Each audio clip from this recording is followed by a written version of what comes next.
the Mercury Theater on the Air.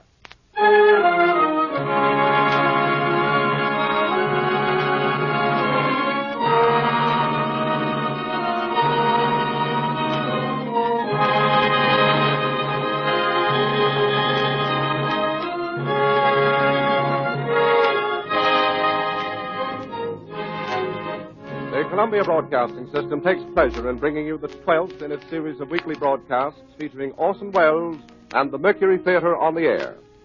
Tonight, Broadway's and radio's most celebrated theatrical producing company brings to life the best-loved character in detective fiction, the immortal Sherlock Holmes. The play is Orson Welles' own adaptation for radio of William Gillette's enduring melodrama based on the famous stories by Sir Arthur Conan Doyle. Before the performance begins, here is the director of the Mercury Theater, the star and producer of these unique broadcasts, Orson Welles. Good evening. Well, tonight it's back to Baker Street.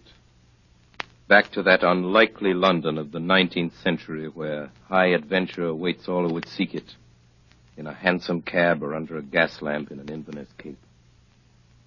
But tonight we pay tribute to the most wonderful member of that most wonderful world, a gentleman who never lived and who will never die.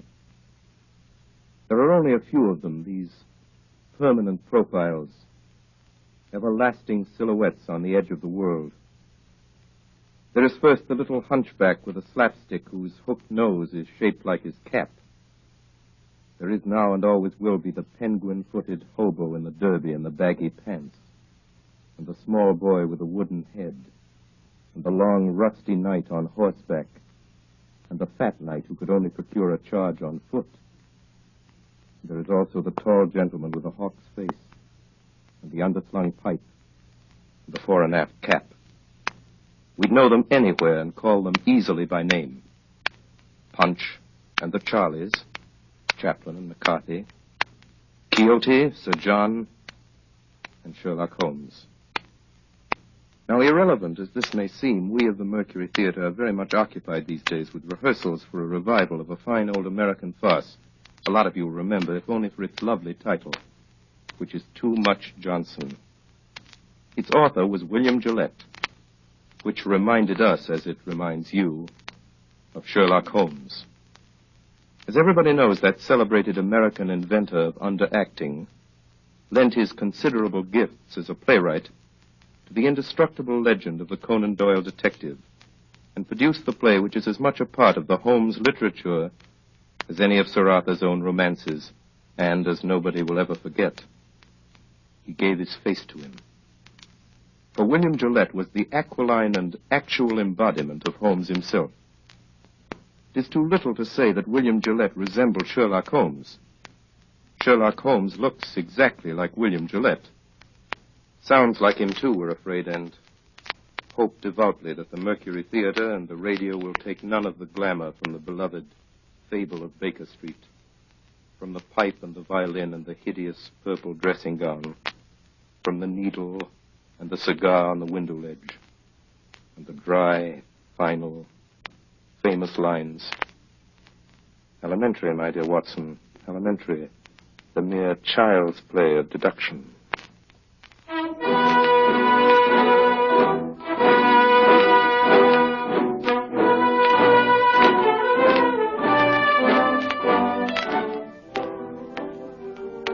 My name is Watson. I am a doctor. It was in the year 1880 that Holmes and I were introduced by a mutual acquaintance. At the time, we were both looking for a lodging that would suit our moderate means. This we found on the second floor of a house at 221B Baker Street. And it was during the years that we occupied these chambers together that Holmes established his unique international reputation as a consulting detective. During that time, I was privileged to be his daily companion, and I have done my modest share in giving to the world an account of some of his most famous cases. Most famous of these are the ones of which I have written under the names of the Speckled Band, Sign of Four, Hound of the Baskervilles, and A Study in Scarlet. They represent, however, only a minute fraction of the 643 cases Holmes successfully solved during the years that we shared the lodgings in Baker Street. Other cases I hope one day to give to the world include the Tarleton murders, sudden death of Cardinal Tosca, the adventure of Ricoletti, of the clubfoot and his abominable wife, the case of Mrs. Farintosh, the circus belle, and the case of the royal family of Scandinavia. Each illustrate in their own way the remarkable genius of my friend Sherlock Holmes. Since my marriage 3 years ago, Holmes has continued to occupy the Baker Street lodgings by himself. And here almost every afternoon when my work in the office is finished, I am in the habit of calling on him. The sitting room as you go in is exactly as it has been for the past 13 years. The worn bearskin rug, the huge sofa, covered with faded chintz, the mantelpiece cluttered with miscellaneous objects, unanswered letters and piles of loose tobacco.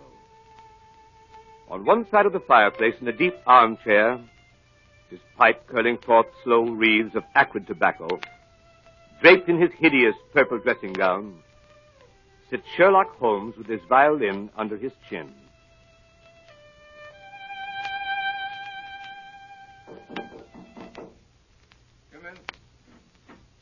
Watson, my dear fellow. How are you, Holmes? I'm delighted to see you. Perfectly delighted. Upon my word, I am. But I'm sorry to observe that your wife has left you. She has gone on a little visit.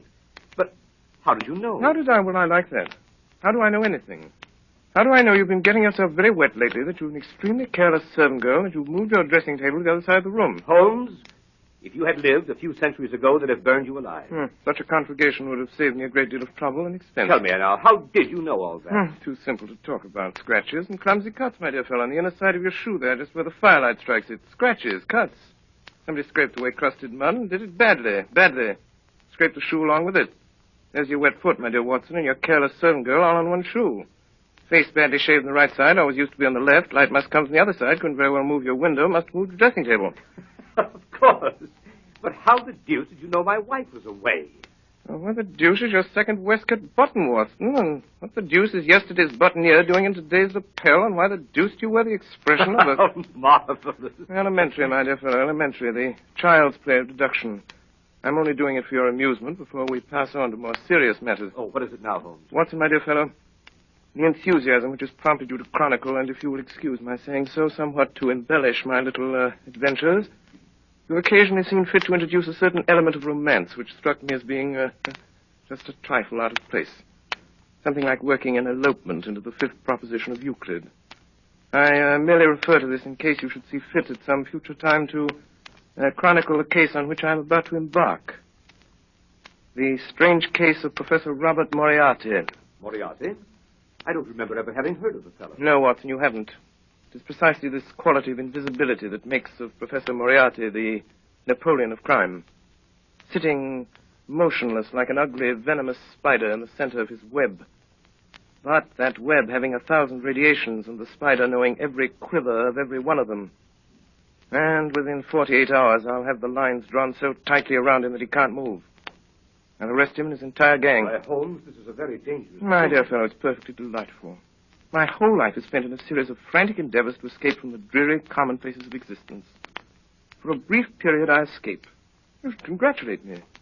The day before yesterday, I received in this room the visit of a certain foreign nobleman who has recently inherited a very considerable title and who is about to be married. Seems that this titled gentleman was so indiscreet as to fall in love with a young English lady by the name of Faulkner, socially his inferior, and to make her a promise of marriage. Later, at his family's insistence, the thing was broken off, and the young lady died shortly after with a broken heart, leaving behind a sister. Also, considerable evidence in the form of letters, photographs, and jewelry with inscriptions. These the sister kept.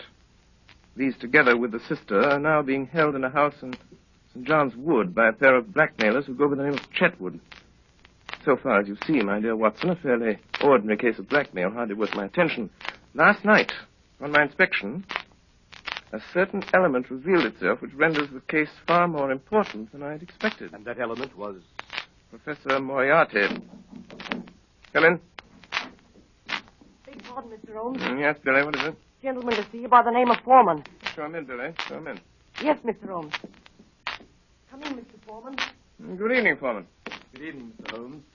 Watson, this is Inspector Foreman. Since the day before yesterday, he occupies the position of butler under the name of Judson in the home of Mr. and Mrs. Chetwood, blackmailers of St. John's Wood. Well, Foreman, any news? Yes, sir. This morning, a little after 9, Chetwood and his wife drove away in a four-wheeler. They returned about 11. Bassett was with them. You know him, though? Yes. When I last had the occasion to meet Mr. Bassett, he got 2 years for safecracking. You go on, Foreman. Well, they took this man Bassett into the library. I got a look at him from the outside. And there he was opening up the safe where they'd been keeping the letters. Go on. In the end, when they got the safe open, it was empty. The letters were gone. It seems like the Faulkner girl got them back somehow. That got them pretty excited. Bassett went out to send a telegram. Have you got a copy of it? Yes. Here it is, sir. It's in code. Moriarty. I thought so, Watson. This case is taking a most promising turn. Foreman, you return at once to the house at St. John's Wood. In 10 minutes, I shall be there myself. If I remember correctly, the kitchen is immediately below the drawing room. Yes. When I knock over a chair in the drawing room, you'll overturn a lamp in the kitchen, scatter smoke balls, and give an alarm of fire. All other instructions remain unchanged. Very good, sir. Hurry, Foreman. Yes, Mr. Holmes. Well, my dear Watson, begins to look like a most interesting evening.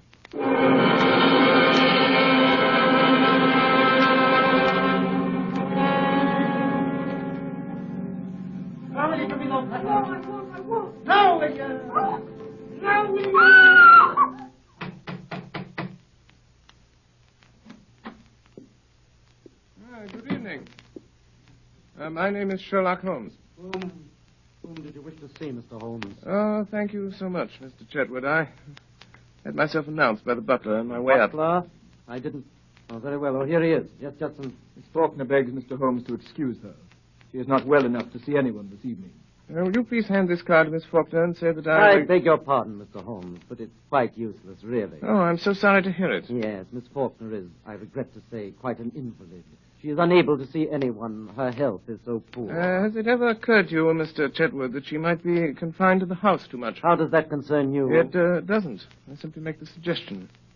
Might like to think it over. What's your butler's name? Judson, sir. Very well, Judson.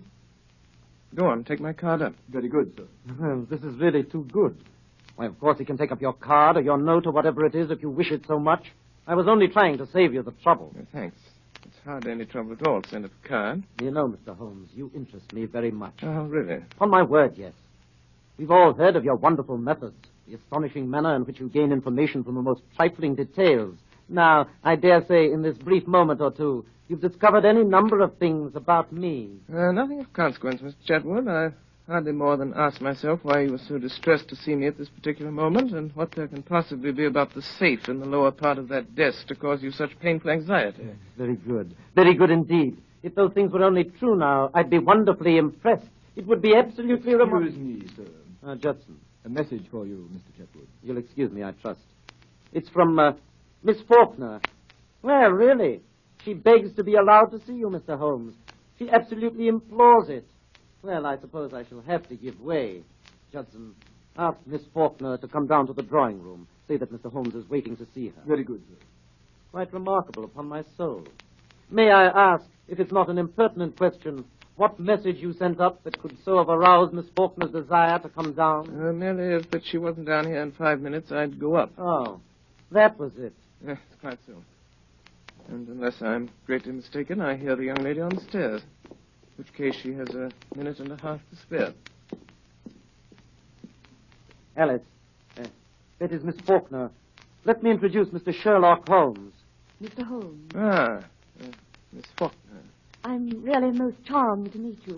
Although it does look as if you'd made me come down in spite of myself, doesn't it? I thank you very much indeed for consenting to see me, Miss Faulkner, but regret to observe that you were put to the trouble of making such a very rapid change of dress. Oh, yes.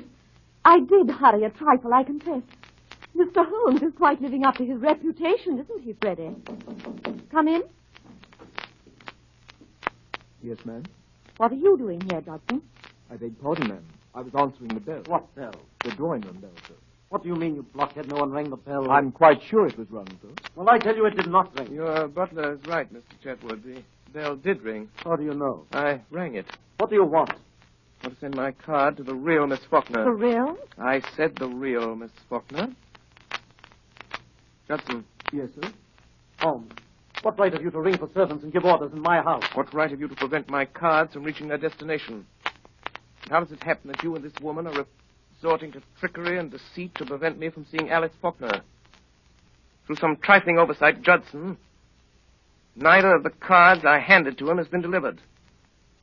Kindly see that this error does not occur again. My orders, sir. Ah, you have orders.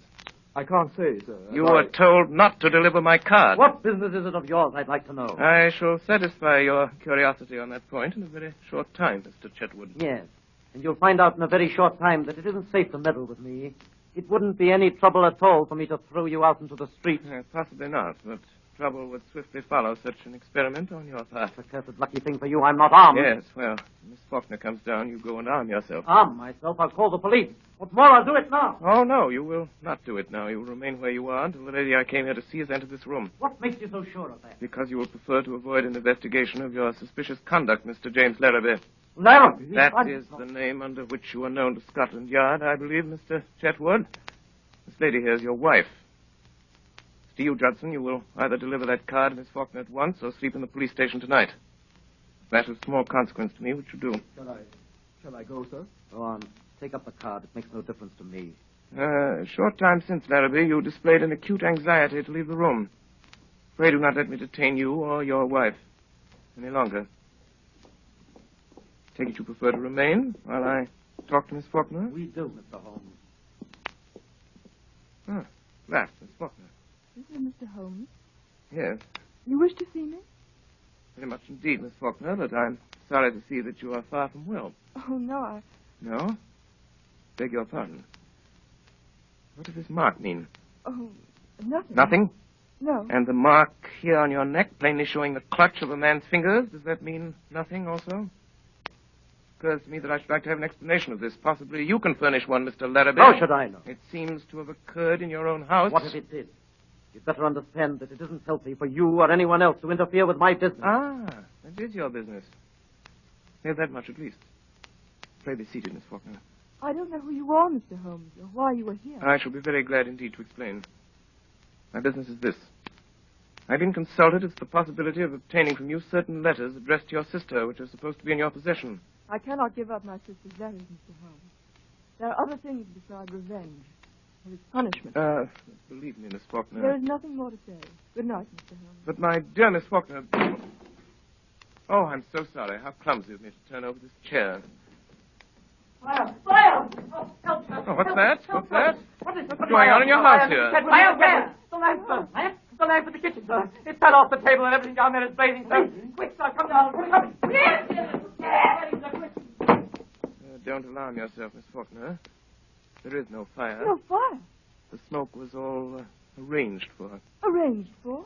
What does it mean, Mr. Holmes? It means this, Miss Faulkner. It means that I wanted a package of letters, Miss Faulkner, and that by following your eyes just now, when you thought there was a fire, I discovered that you'd hidden them in the upholstery of this chair. Yes. Quite elementary, as you see. And now that they're in my possession, there seems to be no reason for me to remain any longer in this house. Good night, Miss Faulkner.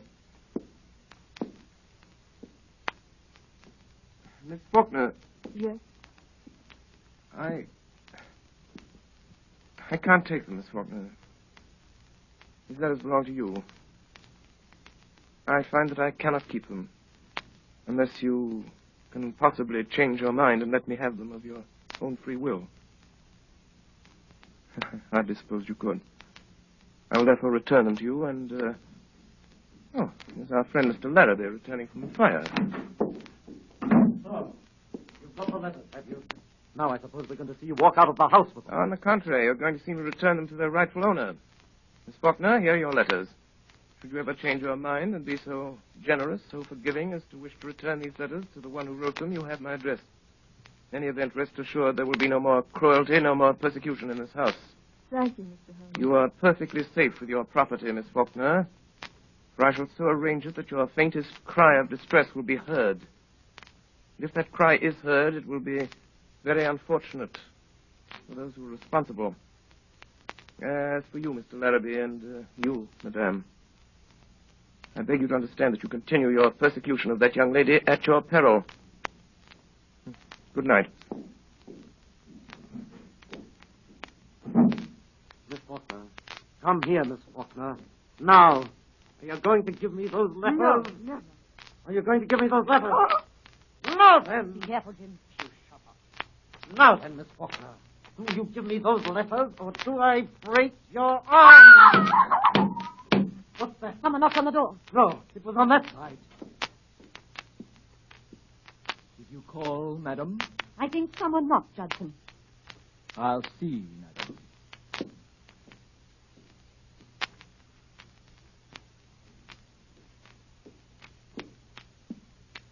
I beg pardon, madam, but there's no one at the door. Very well, you may go. He's got us watched. What we want to do is to leave it alone. Let the Emperor have it. Do you mean Professor Moriarty? That's who I mean. Once let him get at it, he'll settle it with Holmes pretty quick. Don't you worry a minute. I tell you, Professor Moriarty will get at him before noon tomorrow night. He won't wait long either. And when he strikes, it means death.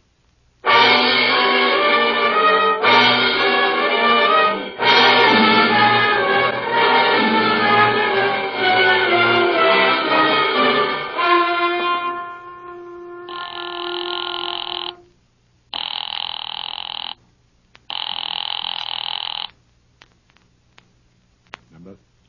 82. V71. Moriarty speaking. I'm in Bessie. Your report coming from Manning? Everything was a trap, set and baited by an expert. Manning? Manning has disappeared.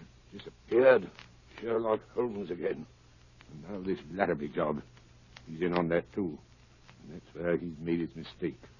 Mr. Holmes is playing rather a dangerous game, Bassett. Inspector Wilson tried it 7 years ago. Wilson is dead. 2 years later, Henderson took it up. We haven't heard anything of Henderson lately, eh? Not a thing, sir. We'll see about that. This Holmes is rather a talented man. He doesn't realize there isn't a street in London that'll be safe for him if I whisper his name to Cragen. I might even make him a little call myself, just for the satisfaction of it. Just for the satisfaction of it. Baker Street, isn't it, this place? Baker Street, eh? Baker Street, sir. We could make it safe. We could make it absolutely safe for 3 streets in every direction. Yes, sir, but we could. We've done it over and over again elsewhere. Police deployed, men in every doorway. Do this tonight in Baker Street. At 9 o'clock, call his attendants out on one pretext or another and keep them out. You understand? I'll see this Sherlock Holmes myself. I'll give him a chance for his life. That's it. Yes, sir. Notify the Lascar that I may require the gas chamber at Stepney tomorrow night. And have Craig in there at 10:15 with his crew. Tell Larrabee I shall want him to write a letter to Mr. Sherlock Holmes, which I shall dictate. Meet me here at 7. Bassett, place your men at 9 tonight for Sherlock Holmes's house in Baker Street. You still go there yourself, sir? I will still go there myself. At this meeting tomorrow night, sir, to get him in the gas chamber. If I fail to kill him in Baker Street, you'll have him in Swandam Lane. Either way, I have him, Bassett. 2 strings to our bow. 2 strings, eh, Bassett? Yes.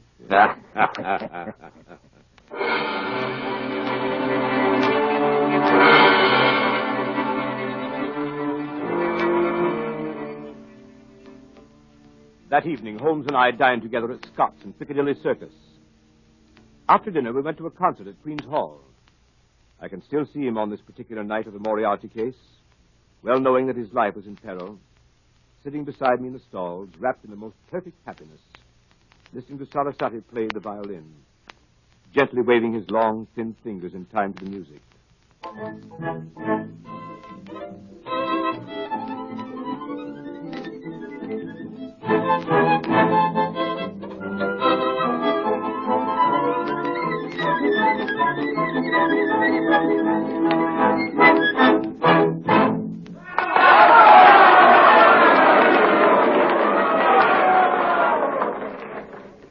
it was over, he rose, put on his long coat, and started with long steps in the direction of the street. Come, my dear Watson. Let's go on to Baker Street. I have an idea that very soon we shall be receiving a most interesting visit.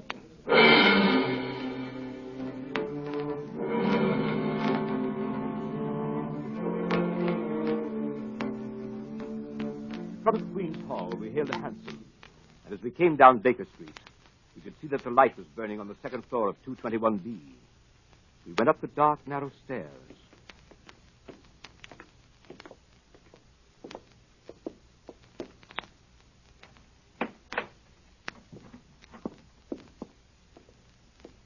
Mr. Holmes. The boy Billy was waiting for us. Mr. Holmes. What is it? Mrs. Hudson's compliments, sir, and she wants to know if she can see you. Now, where is Mrs. Hudson? Downstairs in the kitchen, sir. My compliments, and I don't think she can. Where she is. She'll be very sorry, sir. Our regret will be mutual. It was most terrible important, sir, being as she wants to know what you'll have for breakfast in the morning. The same. Same as when, sir? This morning. But you didn't have nothing, sir. You wasn't here. I won't be here tomorrow. Yes, sir. Was that all, sir? Quite so. Yes, sir. Thank you, sir. Oh, Mr. Holmes, here's a letter for you, sir, on the table. Delivered 10 minutes ago. Well, read it, Watson. That's a good fellow. I put on my dressing gown. Yes. Dear sir. Who thus addresses me? Why, James Larrabee. And what has James to say this evening? Dear sir. I hope he won't say that again. I have the honor to inform you that Miss Faulkner has changed her mind regarding the letters, etc., which you wish to obtain, and has decided to dispose of them for a monetary consideration.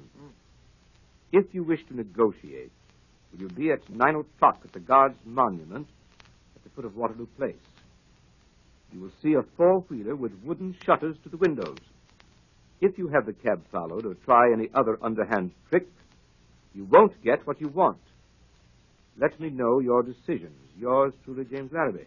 Mine truly. Well, later, perhaps. What does the fellow mean? The fellow means to sell me a base imitation for a large sum of money of certain letters that he does not possess. I shall probably buy them from him. Now, see if I have the points. Tonight, 11 o'clock, Guards Monument, cab with wooden shutters, no one to come with me, no one to follow. Or I don't get what I want. Quite right. But this cab with the wooden shutters? Merely a little device to keep me from seeing where they're taking me. Billy. Yes, sir. Give this to the man. It was a woman, sir. Oh, young or old? Looked quite young, sir. Handsome? Four-wheeler, sir. Seen the driver before? Yes, sir, but I can't think where. Hand this to the lady, apologize for the delay, and look at the driver again. Yes, sir. But, my dear Holmes, you didn't say you would go. But I certainly did. This fellow means mischief. This fellow means the same. I beg pardon, sir. A message come over from the chemist on the corner to say a man has been hit by a bus. Looks like his leg broke. And would Dr. Watson kindly step over and help till the ambulance You comes? certainly are. Go at once. I'll be back in a minute, Holmes. Billy, Yes, sir.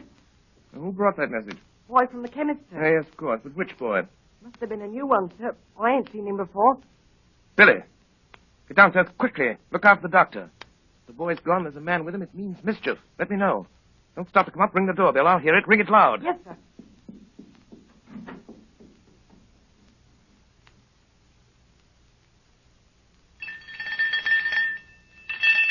Look out, sir. Look out. Look out. Come on.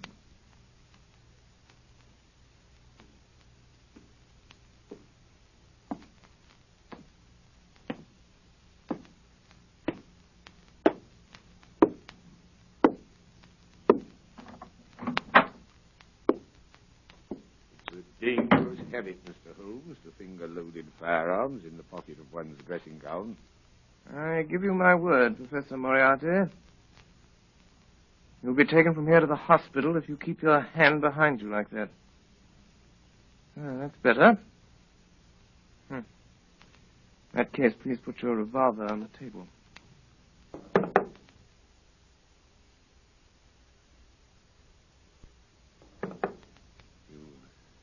Evidently don't know me. I think it's quite evident that I do.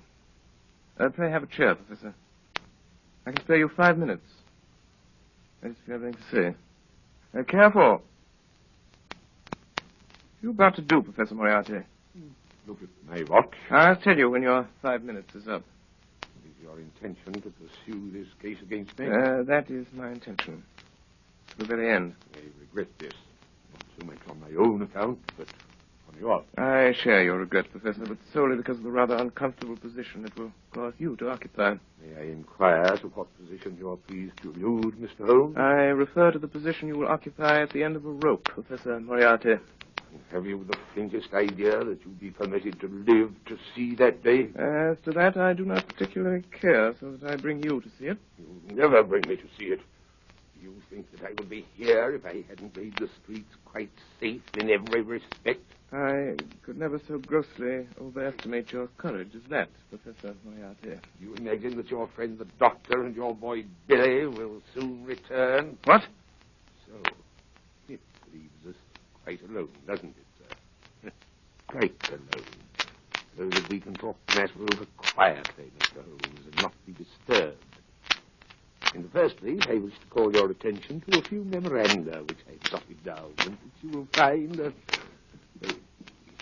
there they are. Look out! Don't do that. Hands down, quickly! Your father away from that memorandum book you're talking about. I was merely about to take out a small notebook. Well, merely don't do it. I don't want it. I've got one of my own. If you want it, we'll have someone get it for you. I always like to save my guests unnecessary trouble. I observe that your boy doesn't answer the bell. No, but I have an idea that he will before long. It may possibly be longer than you think, Mr. Holmes. What? That boy? Yes, that boy. At least we'll try the bell once more, Professor. Doesn't it occur to you that he may possibly have been detained, Mr. Holmes? It does, Professor. But it also occurs to me that you're in very much the same predicament, Professor Moriarty. I beg pardon, sir.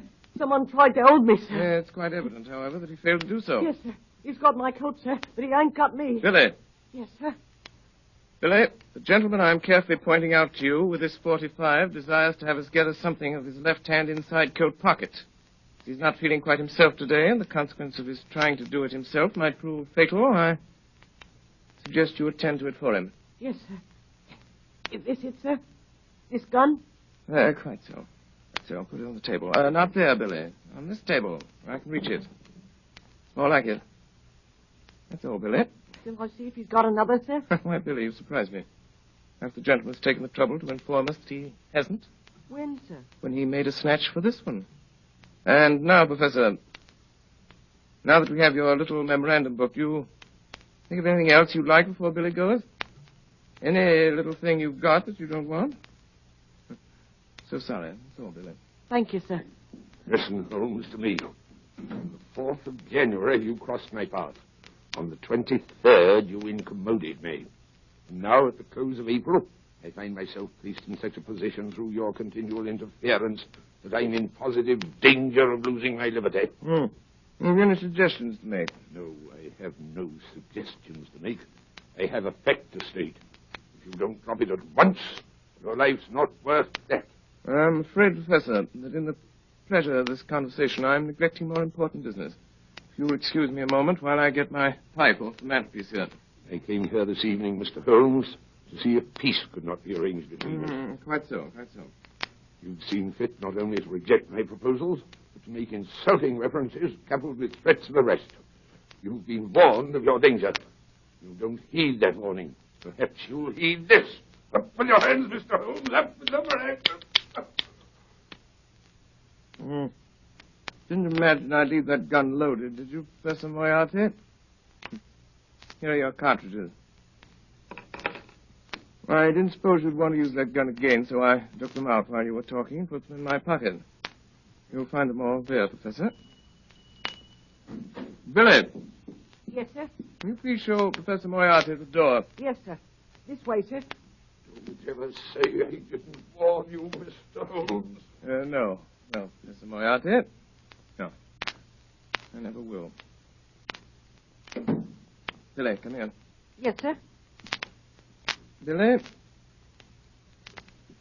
Billy, you're a good boy. Yes, sir. Thank you, sir.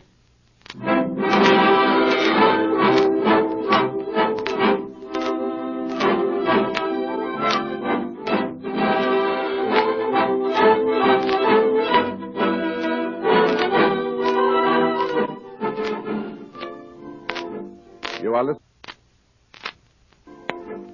are listening to the Columbia Broadcasting System's presentation of Orson Welles and the Mercury Theater on the Air in Sherlock Holmes, with Orson Welles in the title role and Ray Collins as Dr. Watson. We pause a moment for station identification. This is the Columbia Broadcasting System.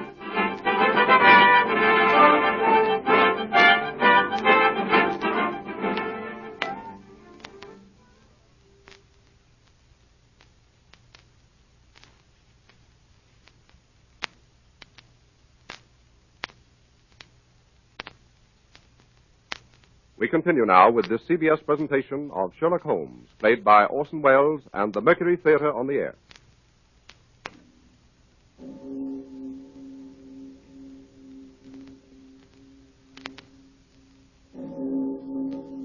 It was exactly 9 o'clock when Sherlock Holmes left the house in Baker Street. He had given the strictest instructions that no one was to follow him. If there had been no word from him by noon of the following day, we must notify Scotland Yard. I went to the window and looked after him as he went down Baker Street. A tall, thin figure in a gray ulster, walking with long, smooth steps in the direction of Langham Place. There he entered a cab.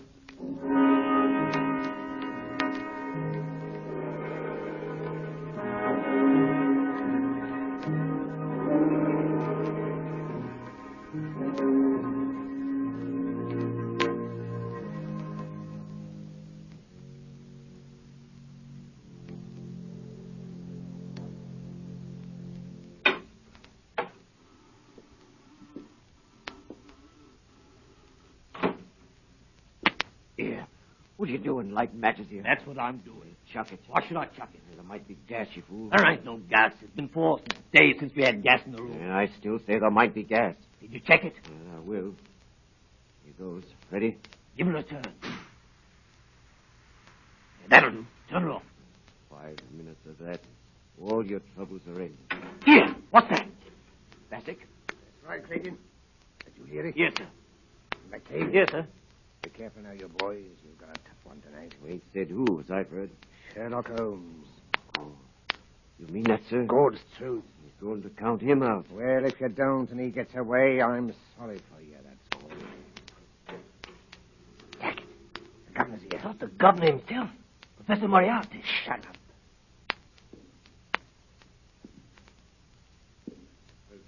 Yes, sir.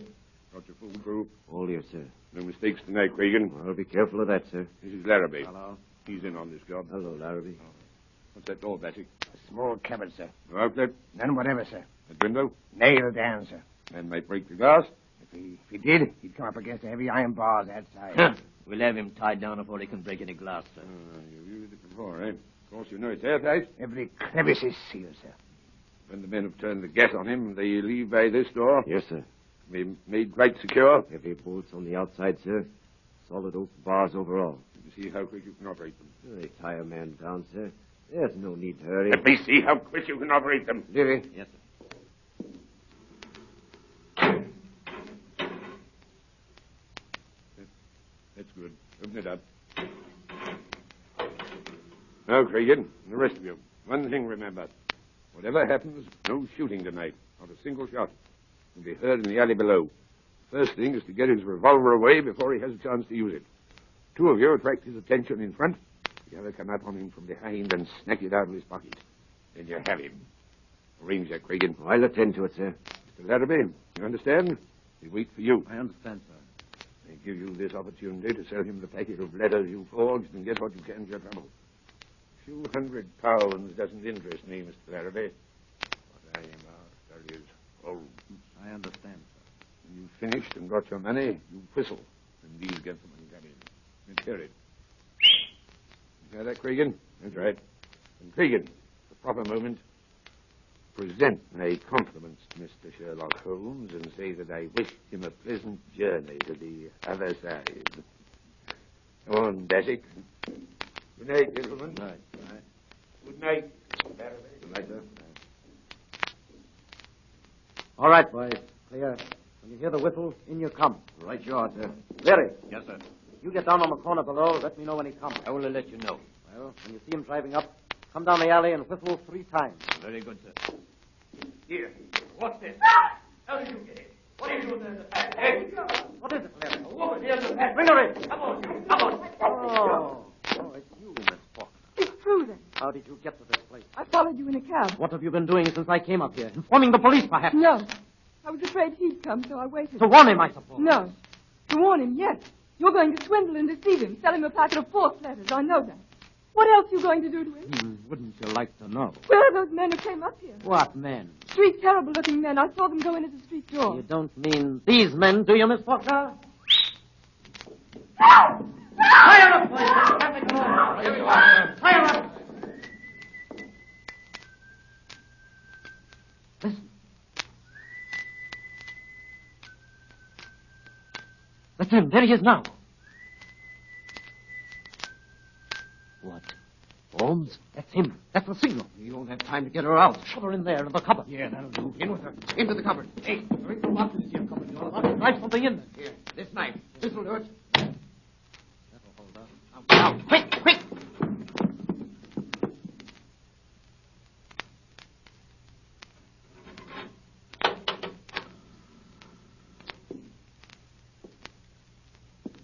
Good evening, Mr. Holmes.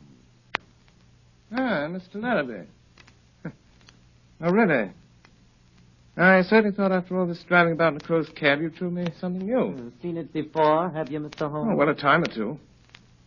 Now to come to think of it, I nabbed a friend of yours in this place while he was trying to drop himself out of the window. Ed Colvin, the cracksman. Colvin, never heard of him before. Well, you certainly never heard of him after.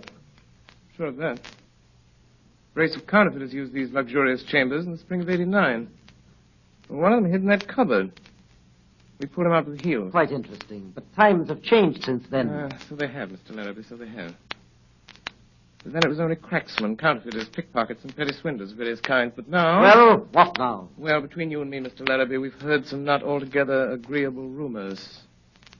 Rumors of some pretty shady work not far from here. Murder, too, of a very peculiar kind. I've always had a suspicion... That's it. My surmise was correct. It is. It is what? This room is corked, sealed. What does that signify to us? Nothing to us, Mr. Larrabee, nothing to us. But it might signify a good deal to some poor devil who's been caught and gassed in this trap. Well, if it's nothing to us, suppose we leave it alone and get to business. My time is limited. Yeah, of course. I should have realized that these reflections could not possibly appeal to you. Well, have a cigar, Mr. Holmes? Oh, thanks. Yeah, good cigar, this, Mr. Larrabee. A genuine Havana. Glad you like it. Now, here is the little packet of letters which is the object of this meeting. I haven't opened it yet, but Miss Faulkner tells me everything is there. I suppose, Mr. Larrabee, that as Miss Faulkner knows nothing about this affair, we omit her name from the discussion. What do you mean? Who told you she doesn't know? You did. Every look, tone, gesture, everything you've said and done since I've been in this room has informed me that Miss Faulkner has never consented to this transaction. It is a little speculation of your own. Oh, I suppose you think you can read me like a book. Oh, no, like a trimmer. Well, let it pass. How much will you give? £1,000. I couldn't take it. What do you ask? 5,000. I couldn't give it. Why, I've been offered 4,000 for this little Why packet. didn't you take it? Because I intended to get more. Oh, that's too bad. They offered 4,000. They'll give 5. They won't give anything. Why not? They've turned the case over to me. Will you give 3,000? Mr. Larrabee, strange as it may appear, my time is limited as well as yours. I have brought with me the sum of £1,000, which is all that I wish to pay. If it is your desire to sell at this figure, kindly appraise me of the fact at once. If not, permit me to wish you a very good evening. Well? You can have it. It's too small a matter to haggle over. Give me the money. Yes, certainly. I thought you said you'd only brought just 1,000. I did. This is it. You brought a trifle more, I see. Quite so. I didn't say I hadn't brought any more. You can do your little tricks when it comes to it, can't you? It depends on who I'm dealing with. Here, you give me that money. Come on, quick, hand it over. Now, I've got you where I want you, James Larrabee. You've been so cunning and so cautious and so wise, we couldn't find a thing to hold you for, but this little slip will get you in for robbery. You'll have me in for you. What are your views about being able to get away from here yourself? I do not anticipate any particular difficulty. Robbery, eh? Why, even if you got away from here, you haven't got a witness. You haven't got a witness to your name. I'm not so sure of that, Mr. Larrabee. Not so sure of that. You usually fasten this cupboard door with a knife? Come away from that door! Faulkner! stand back. Oh, contemptible scoundrel. What does this mean? I'll show you what it means, Captain. Quick. I'm afraid you're badly hurt, Miss Faulkner. Mr. Holmes, look behind you! James! Here. What is there, boy? I'll have to ask you gentlemen to wait just 1 moment, please. Here there. What's the idea of sitting down and writing? What are you writing? Writing your will, I suppose. No, only a brief description of 1 or 2 of your gentlemen. The police. I'm ready now. Wait a bit. You better listen to me, Mr. Holmes. We're going to tie you down nice and tight to the top of that table. Why, you surprised me, gentlemen. Thinking you're so sure of anybody in this room. And 3 bars gone out of that window. Bars or no bars, you're not going to get out of here as easy as you expect. There are so many ways, Mr. Larrabee, that I hardly know which one to choose. Well, you better choose quick, I can tell you that. I'll choose at once, Mr. Cregan. And my choice falls on this chair. My God! The light! You get away in the cigar! Look out! There he goes! Look at his cigar! Drag him by the cigar! Look at his cigar! Look out! He's going to the window! He's up on the ledge! He's climbed out! Look at his cigar! Get him quick! After him! There he goes! He's out! By the window! No, gentlemen, no, not by the window. I'm leaving by the door. By the way, I left my cigar for you on the windowsill. Good evening, gentlemen.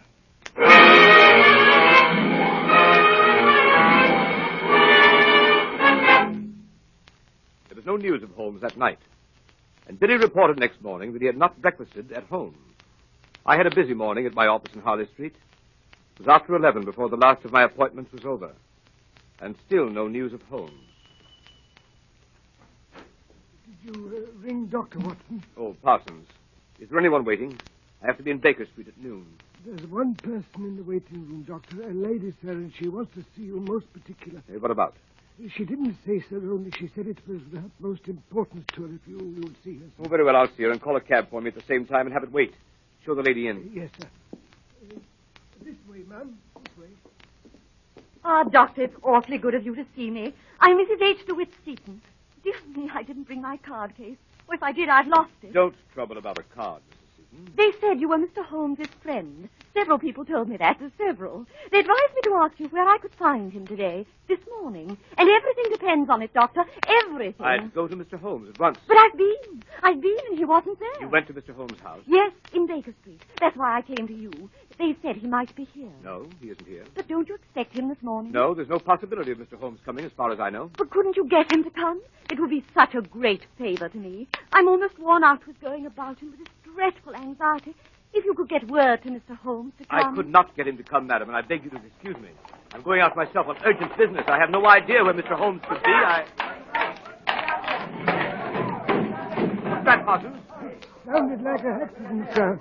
Probably nothing more than a broken-down hansom. See what it is, Parsons. That's the bell, sir. Somebody's out, sir, and they're wanting you. Well, don't allow anybody to come in. I have no more time. Very well, sir. But they're coming in, Doctor. Let the old man come in, Doctor. Yes, to bring him in. There ain't nowhere else for him to go.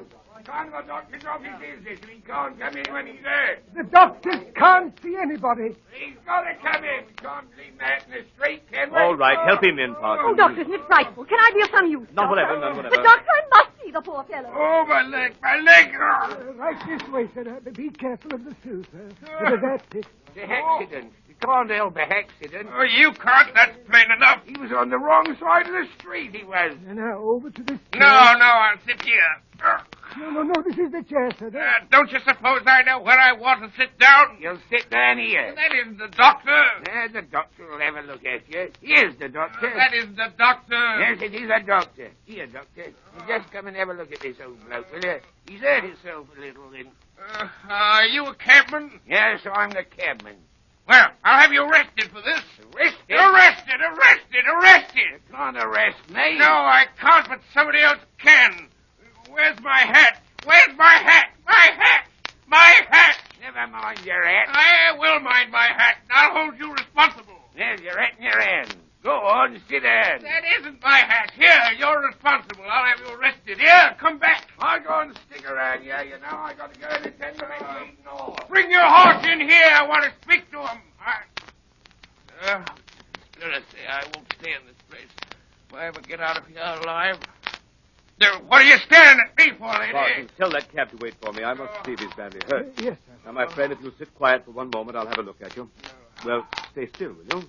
Well, how can I... Remarkable weather we're having, eh, Doctor? Holmes! What on earth? How about having me remove some of this ridiculous disguise, Watson? Holmes! Is that you? Quite so, my dear fellow, quite so. Holmes! Watson, don't get out that window. Look out, the blind! What do you want me to do? Nothing. Already been done by Mrs. Larrabee here. Look out, Holmes. She can get out that way. I don't think so, Watson. Foreman! I got it, sir. Good work, Foreman. I'll take this lady in charge. Yes, sir. Very good, Foreman. Wait for me outside. Yes, sir.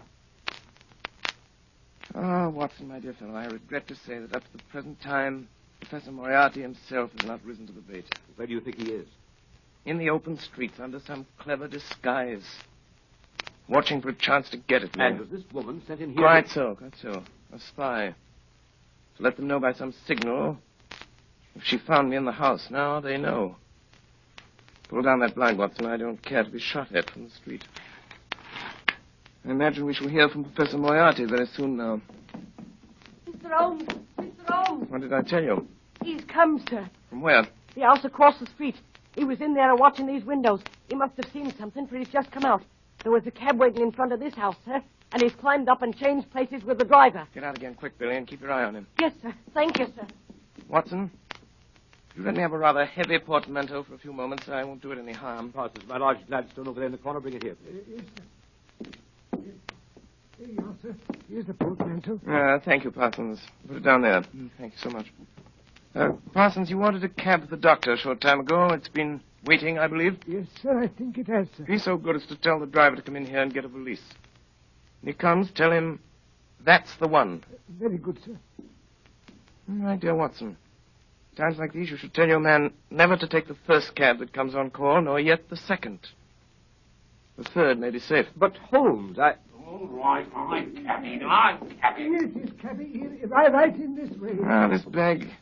I want taken down, Right, I'll street. get that. All right. Goodbye, Watson. Bye, Watson, old fellow. Wait a minute, driver. Pretty heavy, I'm afraid. Let me help you. Watson, I'll write to you from Budapest. Yes, but Holmes... Here, driver. Let me tighten up these straps a bit. There we are, that's right. I'll hold it, driver. You pull the strap. A few little things in this bag that I wouldn't like to lose. Right, you will see. And it's just as well to make quite sure. Is it not, Professor Moriarty? By means of a simple pair of handcuffs. Blast you, Holmes. Do you imagine, Sherlock Holmes, that this is the end? I ventured to dream that it might be. Are you quite sure the police will be able to hold me? Professor Moriarty, I'm quite sure of nothing. Take him away, Foreman.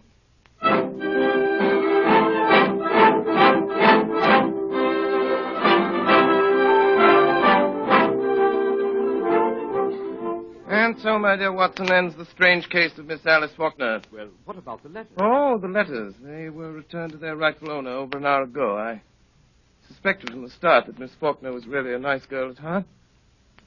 Ah, dear. What is it, Holmes? I was just reflecting, my dear Watson. With Moriarty out of the way, London, from the point of view of the criminal expert, is likely to become a singularly uninteresting city. One's morning paper, a veritable wilderness of boredom. Mr. Holmes! Mr. Holmes! Yes, Billy? There's a lady, sir. Been waiting for an hour. Says she's got to see you, sir. Case of murder, she says. She's got her face veiled. From which I deduce that she is a lady of over 41 and less than 45, of a strange, dark beauty and considerable social eminence. And that she has lived for some years in the Near East. That she is now wearing a large blood ruby on the second finger of her left hand. Holmes, how do you know these things? It's amazing. Elementary, my dear Watson. Elementary. The child's play of deduction.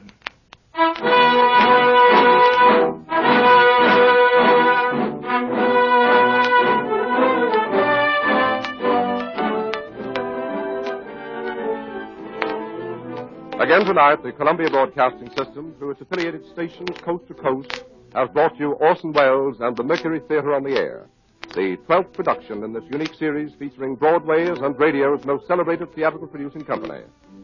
This evening, the play was Orson Welles' own adaptation of William Gillette's Sherlock Holmes. In the cast, Dr. Watson, played by Ray Collins. Alice Faulkner by Mary Taylor. Madge Larrabee by Brenda Forbes. James Larrabee by Edgar Barrier. Inspector Foreman by Morgan Farley. Cragen by Richard Wilson. Brassic by Alfred Shirley. Leary by William Allen. Billy by Arthur Anderson. Professor Moriarty by Eustace Wyatt. And Sherlock Holmes by Orson Welles. The orchestra was conducted by Bernard Herrmann, and the production was supervised for CBS by Davidson Taylor. Your announcer is Frank Gallup.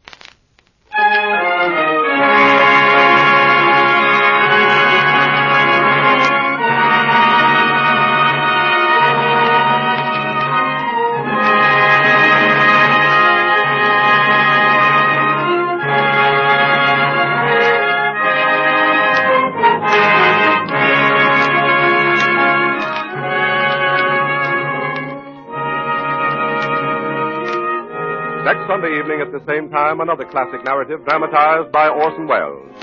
Join us then for Charles Dickens' Oliver Twist, brought to life by the Mercury Theater on the Air.